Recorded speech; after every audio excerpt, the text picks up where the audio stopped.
कल हमने जो हमारी मध्यकालीन भारत की सीरीज चल रही है 10वीं और 12वीं सदियों के बीच पश्चिम और मध्य एशिया। कल हमने तराइन का प्रथम और द्वितीय युद्ध देख लिया था। सेकंड युद्ध 1194 में हमने देखा था कि मोहम्मद गौरी ने जयचंद्र को पराजित कर दिया था। अब इसमें हम आगे इसी विस्तार में करेंगे कि राजपूतों की पराजय के अब क्या कारण रहे। राजपूतों की पराजय अथवा तुर्कों की सफलता के कारणों में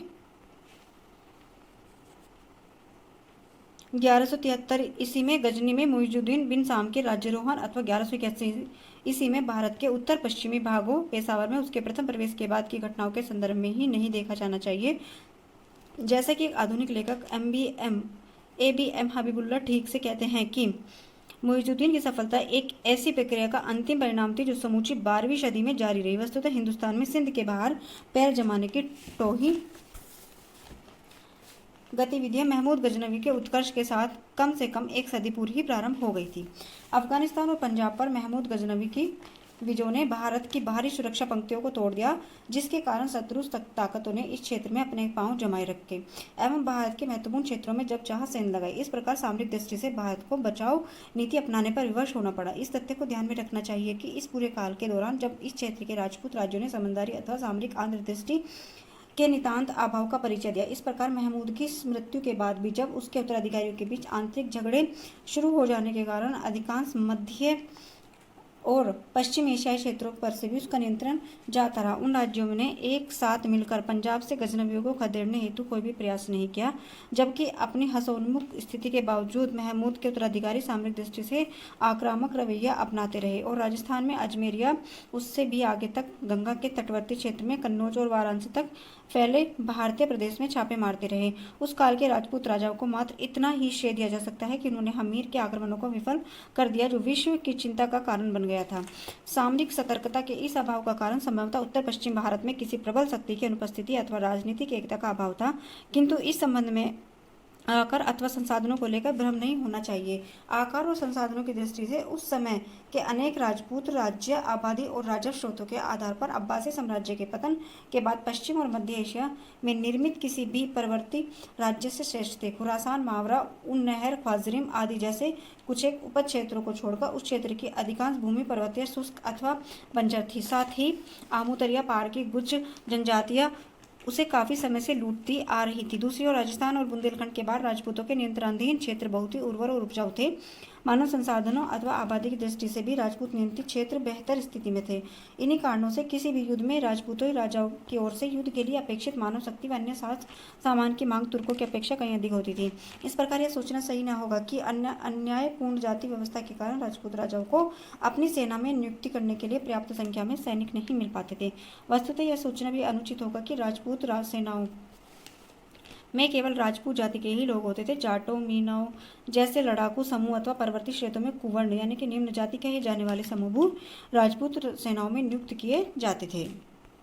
नहीं, राजपूत राजाओं की पराजय तुर्कों की अपेक्षा उन युद्ध भावना, साहस अथवा बहादुरी के अभाव के कारण हुई। राजपूतों के लिए युद्ध एक क्रीड़ा था और एक अन्य प्राचीन सभ्यता ईरानी सभ्यता के आसानी से पराजित होने की तुलना में तुर्क आक्रमणों के विरुद्ध उनका दीर्घकालिक प्रतिशोध एवं तुर्कों के विरुद्ध उनके युद्धों में सफलता उनमें किसी भी प्रकार के युद्ध भावना के अभाव को सूचित नहीं करती। यह सोचने का भी कोई कारण नहीं है कि तुर्कों के हथियार राजपूतों के हथियारों से श्रेष्ठ थे। यह तर्क दिया गया है कि तुर्क सैनिक लोहा रकाबों का प्रयोग करते थे, जिनके कारण झटके के परिणामस्वरूप घोड़े से गिरे बगैर उस पर सवार सैनिक बहालों से इस्तेमाल कर सकता था, किंतु लोहो रकाबों का प्रयोग जिन्हें चीन अथवा कोरिया से आया हुआ माना जाता था, भारत में 8वीं सदी से ही प्रचलित हो रहा था। यद्यपि यह जानने का हमारे पास कोई साधन नहीं है कि यह प्रयोग कितना व्यापक था। मध्य एशियाई घोड़ों भारत में उत्पन्न अथवा प्रशिक्षित घोड़ों से अधिक श्रेष्ठ होते थे। इसके कारण प्राचीन काल में ही भारत और पश्चिम मध्य एशिया देशों के बीच समुद्र स्थल दोनों मार्गों से घोड़े का भारी मात्रा में व्यापार चल रहा था। इस्लाम के उदय के कारण घोड़ों को व्यापार थमा नहीं।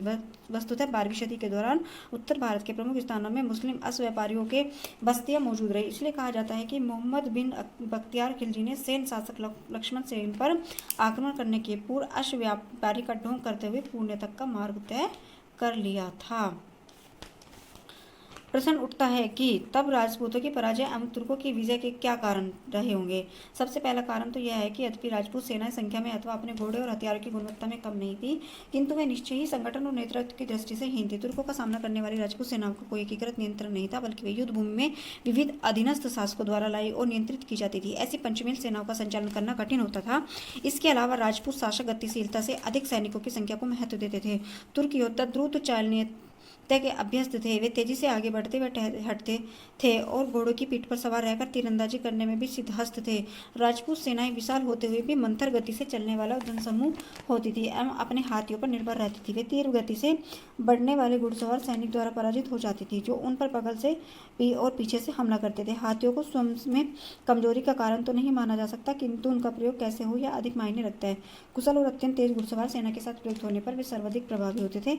वे स्थायित्व प्रदान करते थे कि तुर्कों की विश्व में सर्वाधिक निपुण घुड़सवार सेना होने की ख्याति प्राप्ति, साथ ही उन्हें एक साथ संचालित होने का भी अभ्यास था।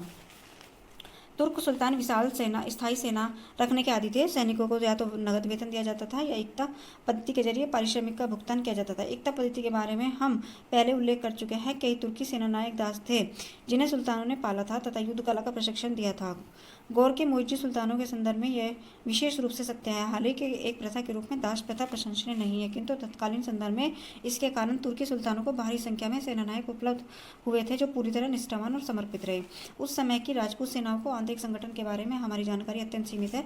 फिर भी यह माना जाता है कि राजपूत शासकों की व्यक्तिगत स्थायी सेनाओं में सैनिकों की संख्या काफी कम हो गई थी। इसका कारण सामंतवाद का उदय माना जाता है। सामंतवाद एक ऐसी प्रक्रिया थी जिसके जरिए भू राजस्व की उगाही, सेना पालन समेत प्रशासनिक अधिकार वंशानुगत भूमिधारियों जिन्हें सामंत कहा जाता था के एक निकाय के अधिकारिक प्रत्याशित किया जाता था। इन सामंतों को नियंत्रण में रखना कठिन होता था और उपयुक्त अवसर मिलने पर वे हमेशा स्वतंत्र शासक बनने की ताक में रहते थे। तुर्कों की सामाजिक संरचना भिन्न थी, किंतु तुर्कों के बीच भी जनजातीय निष्ठाओं के बारे में हमेशा खतरा बना रहता था। अस्थायी सेनानायक स्वयं स्वतंत्र शासक बनाने के प्रयास करते रहते थे। गजनवी एवं गौरवी साम्राज्यों तथा साल्जुक और ख्वारिज़म जैसे अन्य साम्राज्यों का उदय इसी प्रकार से हुआ था, लेकिन इनमें किसी भी साम्राज्य का अस्तित्व जब तक बना रहा तब तक वे किसी भी राजपूत राज्यों की अपेक्षा अधिक केंद्रीकृत रहे। पुनः इसका कारण भी एकता पद्धति का संचालन था, जिसमें प्रत्येक कमांडर अथवा अमीर वंशानुगत नहीं था, अपितु अपनी स्थिति की सुरक्षा के लिए सुल्तान की कृपा पर आश्रित रहता था। राजपूतों की सामाजिक व्यवस्था की आलोचना के संदर्भ में इतनी सतर्कता बरतनी चाहिए कि वह हमारे राजनीतिक निर्णय को धुंधला न कर सके। एक प्रसिद्ध आधुनिक इतिहासकार ने सुझाव दिया है कि जाति व्यवस्था एक सोपानात्मक सामंती व्यवस्था के कारण भारतीय जनता ने भारतीय शासकों के भाग्य को निष्क्रिय तटस्थता से देखा और उसके परिणाम स्वरूप पके फलों की तरह नगरों का पतन हुआ। केवल किलों ने थोड़ा प्रतिरोध किया, किंतु देहाती इलाकों पर दुश्मन का नियंत्रण हो जाने की स्थिति में वे स्वयं को असहाय महसूस करने लगते थे। यह मत भारत और अन्य कहीं भी मध्यकालीन राज्य पद्धति के स्वरूप के प्रति भ्रांतिपूर्ण अवधारणा पर आधारित है। के.एस. लेम्बर्टन के अनुसार उस समय पश्चिम और मध्य एशिया के राज्यों के बीच देशभक्ति नामक सद्गुण अज्ञात था। सुल्तान अपनी प्रजा से इतनी अपेक्षा करता था कि वे अपने कर दिया करें और उनकी भलाई के लिए प्रार्थना करते रहे, जबकि प्रजा उसे सुरक्षा और न्याय की अपेक्षा रखती थी। राज्य जनसाधारण से निष्ठा की मांग की प्राप्ति नहीं करता था। भारत में स्थिति कुछ भिन्न थी। जाति, कुल, ग्राम अथवा नगर को एवं परिवार की रक्षा के प्रति लोग निष्ठावान थे। धर्म के प्रश्न का हम अलग से विवेचन करेंगे। जहां तक किलों नगरों की मोर्चाबंदी का प्रश्न है, वहां रक्षात्मक उपायों में द्रुतगामी घुड़सवार सेना की व्यवस्था भी अपेक्षित थी। राजपूतों की व्यवस्था में कमजोरी थी या कमी थी, जिसका हम पहले भी उल्लेख कर चुके हैं। जनजाति, कुल, जाति, नस्ल आदि के आधार पर विभक्त लोगों में एवं उनके और शासक समूह के मध्य धर्म ने किस हद तक एकता स्थापित करने का कार्य किया था, यह विवादास्पद विषय है। इसमें कोई संदेह नहीं कि इस्लाम ने विभिन्न समूहों और तबकों के बीच एकता के एक मजबूत सूत्र का काम किया एवं उन्हें एक मिशन के दृढ़ संकल्प और युद्ध भावना से सरोवर किया। भारत में उनकी सैनिक संक्रियाओं में इसके साथ साथ लूट के जरिए धन प्राप्त करने की उतनी ही प्रबल इच्छा भी संयुक्त हो गई।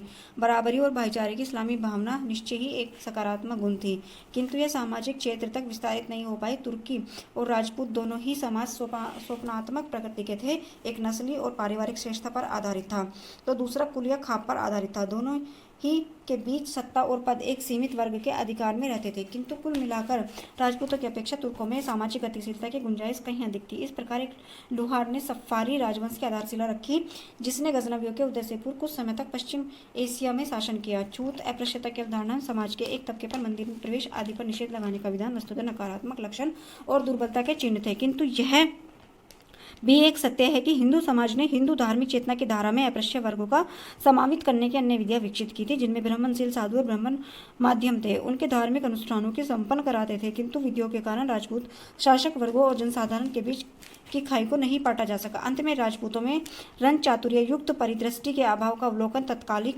लोकचार परिप्रेक्ष्य में करना होगा। उन्हें रक्षात्मक रुख अख्तियार करने के लिए विवश होना पड़ा, जिसके बारे में हम पहले ही उल्लेख कर चुके हैं। इसके कारण दीर्घकालिक नुकसान पहुंचा।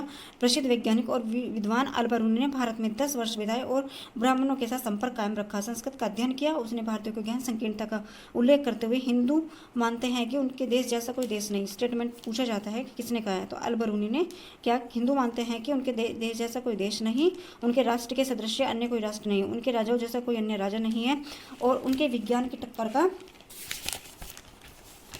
कोई अन्य विज्ञान नहीं है। वे अहंकारी मूर्ख होने की हद तक दम्भी, अभिमानी एवं भावशून्य हैं। उनका अहंकार इतना अधिक है कि यदि आप उन्हें फारस अथवा खुरासान के किसी विज्ञान या विद्वान के बारे में बताएं तो आपको अज्ञानी और झूठी समझेंगे।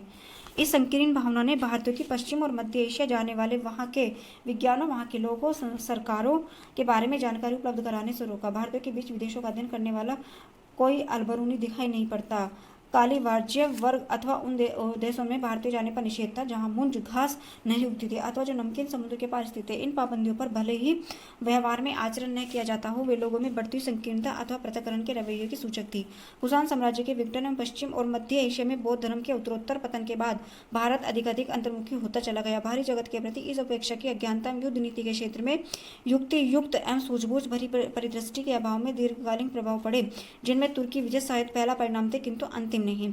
इस प्रकार तुर्कों द्वारा राजपूतों की पराजय को एक दीर्घकालिक संदर्भ में देखना होगा। यह केवल उन सैनिक संगठनों और नेतृत्व की कमजोरी एवं सैनिक युक्तियों की दोषपूर्ण समझ का परिणाम नहीं था, बल्कि इसके कारण दोषपूर्ण सामाजिक संगठन में भी अंतर्निहित थी। इसके कारण यहाँ ऐसे अनेक राज्यों की भरमार हो गई जो रचनात्मक दृष्टि से तुर्कों राज्यों की अपेक्षा अधिक कमजोर थे। अंत में राजपूतों के पृथक्करण भाव जो भारतीय संस्कृति की प्रकृति में ही नहीं थे के कारण उनमें रंग चातुर्य का दृष्टिकोण विकसित नहीं हो पाया, जिसके बल पर सैनिक एवं कूटनीतिक तरीकों से संभावित आक्रमकों को भारत की प्राकृतिक रक्षा सीमा से दूर रखा जा सकता था।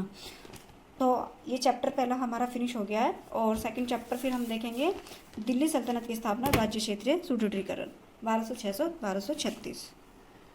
तो मिलते हैं नेक्स्ट वीडियो में। Thank you.